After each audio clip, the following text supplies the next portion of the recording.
Hello and welcome to Coffee on the Coast. I'm your host today, Tina Prigge. You guys, this is going to be a delicious conversation because I am joined by Chef Josh Kitzman. Josh, welcome to Coffee on the Coast. Hi, Tina. Thanks for having me. You bet. We're so glad to see you. So let's tell people who you are first. You are a bona fide chef working here in the city of Manitowoc, cooking up the delicious things that people eat at Ryan's on York. Yes.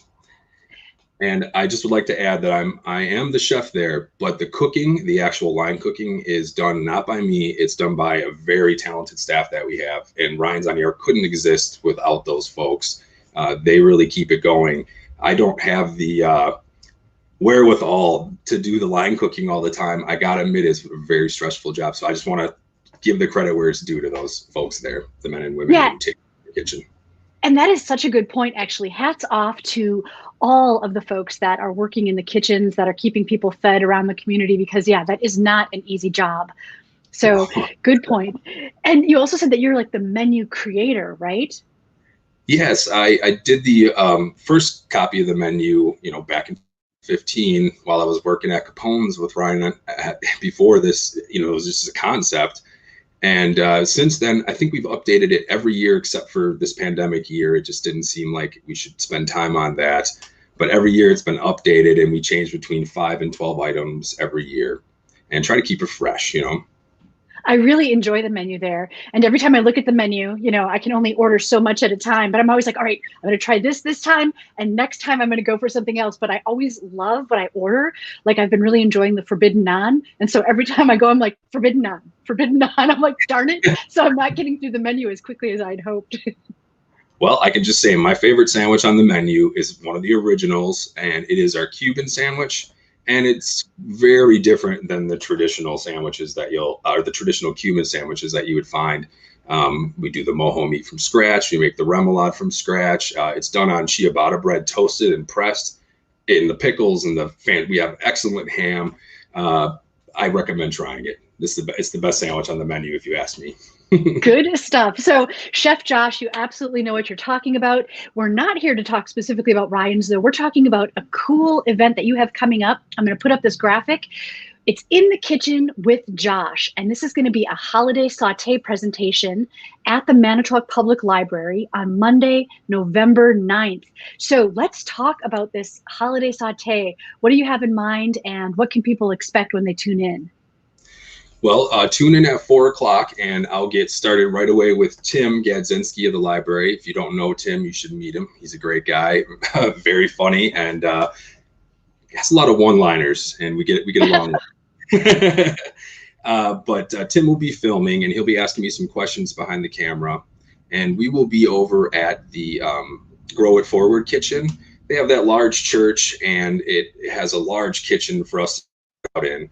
At Ryan's on York, where I would have preferred actually video, I feel very comfortable in there. The burners that we have are stacked up high, elevated, so there's no way the camera would be able to get in there properly. So Amber Dogs was generous enough to let us use the kitchen there on Monday at 4 o'clock. So that was nice. That is so nice. Thank you, Amber and Grow It Forward. Yeah. Okay, so people are going to be watching you saute, and you mentioned you're going to specifically focus on stuffing, how to make a delicious stuffing. And you were explaining to me one of the mistakes people often make by not using a heated pan. Let's talk about that, because I know that I'm guilty of turning my veggies to mush. So, well, basically, the definition of saute is to fry little bits of food in oil. That's really what it is, in fat of some kind. And it really is a lot more than that. I know that that's technically all you're doing, but there are some techniques involved. As you mentioned, starting the pan cold sometimes has a call for it. If you're going to be chilling the vegetables down, say you're going to be making a cold salad and you want to saute the vegetables first to give them some flavor, and you don't want them to be charred in any way, but you still want to bring out some of those sugars, well, then you could start with a more cool pan. But by and large, you really should start with a hot pan. You let that oil get real hot, almost to the edge of smoking. And if you have a good hood in your kitchen, I'd recommend actually letting the pan get to a little bit of smoke. If you're using butter, the pool of butter that would be in the pan, the edges should have turned a golden brown, almost to a dark brown before you put those vegetables in. What happens is if you start off the pan and saute them until they get the color on the outside from a cold pan, you'll have essentially cooked the vegetables way too long. And when you go to transfer them into whatever dish you're going to use them in, say stuffing, it will create this pasty consistency. And I know we've all seen that when we've had stuffing. Sometimes it's just a ball of mass. And that's most likely because those vegetables were sauteed from a cold pan, or it's also, it could be too much liquid as well, put into the stuffing. But you will create a pasty consistency. And also getting that char on the outside of the vegetables, if you don't start with a hot pan, you'll never bring out that flavor that you really want. And like I mentioned to you before, it's that flavor of when you walk into a kitchen and you can smell a chicken dinner cooking with the thyme, the carrots, the celery, and the onions. Just from a saute, you can bring that flavor out without having to roast a chicken and go through all the steps. Saute is very important. Nice. So when people tune into the live stream that you'll be doing on Facebook, and again, that'll be facebook.com/Manitowoc Library, the Manitowoc Public Library's page, are you going to be giving viewers a recipe that they can then follow once they've seen your tips and tricks, or is it just general techniques for whatever they might want to saute? Well, I actually hadn't thought about that, to be honest with you. That's a good point. Maybe I will try to bring a recipe, a simple recipe for stuffing along. And now I'm not just going to be doing stuffing. When we started this, Tim had asked me if I would do a holiday saute special after I suggested doing saute. And as I told you before, I am a non-traditional holiday person. I feel like if you want to have steak and potatoes on Thanksgiving, that's just fine. And if you want to have Italian beef and Italian sausage combos on Christmas, that's fine. So I was a little hard pressed to come up with how I can incorporate saute specifically for the holidays. And I'm going to talk about the love-hate relationship that we have with stuffing. And that's kind of what I'll finish up with in the video. We'll go through some of the principles. I might do a pasta dish or two just to kind of give you an idea of how that is and how fast it actually goes if you start with a hot pan. And then I'll move on to stuffing. And the love-hate relationship is half the time you go to a restaurant or to someone's house and they're stuffing, it's wonderful. And the other half of the time it is horrible. And I think everyone would pretty much agree with that sentiment.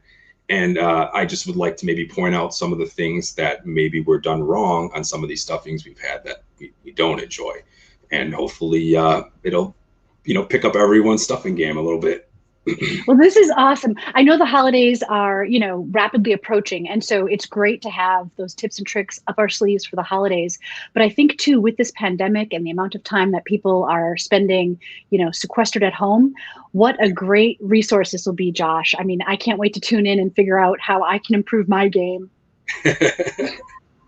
Well, and I'm also going to work on some vegetables while we're doing this, just to give you an idea, something simple like green beans. If you start with a hot pan, and butter and a hot pan, I mean, you're talking 1 to 3 minutes, depending on how hot you let that pan get. If you like a softer green bean, maybe 4 or 5 minutes, but I prefer a crunchy one. And you're looking at 1 to 3 minutes tops before it's cooked through, hot through, but still crunchy. And, when I was growing up, some of the places that you'd have green beans, they'd be falling apart in the pan. And it's because of the overcooking on there. And that saute, starting with the hot pan, it really makes all the difference in the world when it comes to stovetop cooking. Well, we are so lucky that you're going to share your knowledge with us, Josh. What a cool Manitowoc Public Library we have, that they are, offering this type of programming. It's incredible. So one more time, let's review. So we are talking about In the Kitchen with Josh. That's Chef Josh Kitzman. It's Holiday Saute, Monday, November 9th, 4:00 p.m. on the Manitowoc Public Library Facebook page. And it is going to be a way to up your game and learn some delicious tips to saute. And you're so knowledgeable, Josh. I'd be surprised if people didn't pick up some other tips and tricks along the way. Well, I hope so. I definitely like supporting the library. My family has utilized that so many times, and this is the least I can do. And, it also it also will help people, hopefully, even if it's just a little bit. That's right. And what's cool is, once it's live, it still exists there, in the cyber world. So they can watch it live and review it and watch it as many times as they'd like in order to get the tips and tricks and all of that down. So it's not a one-time shot. There is one thing I'd like to add that I didn't realize. Tim had pointed this out to me.